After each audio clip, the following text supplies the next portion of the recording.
Hi friends, சுவையான நல்ல க்ரீமியாக உள்ள கோகனட் பேஸ் வச்சு உள்ள ஒரு சிக்கன் சூப் தாய் ஸ்டைலில் எப்படி பண்ணலான்னு பார்க்கலாம். ஸோ இதுக்கு நான் ஒரு பேனில் பட்டர் ஆட் பண்ணி நல்லா மின்ஸ் பண்ண கார்லிக்கையும் ஆட் பண்ணி நல்லா ஒரு கோல்டன் ப்ரௌன் ஆகிற வரைக்கும் குக் பண்ணிக்கோங்க.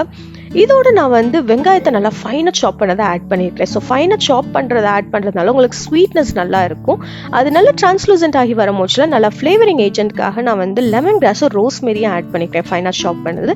இது நிறைய ஹெல்த் பெனிஃபிட்ஸ் இருக்குது. இது நம்ம சாப்பிடும் மோச்சில் அதுக்கு நான் தனியாக ஒரு வீடியோ போடுறேன். அதே மாதிரி அது நல்ல ஒரு 1 மினிட் ரோஸ்ட் ஆன உடனே நான் சிக்கனை நல்லா தின் க்யூப்ஸாக நான் கட் பண்ணியிருக்கேன். அதை ஆட் பண்ணி கொஞ்சம் வாட்டர் ஆட் பண்ணிவிட்டு நல்லா கொதிக்க விடுங்க.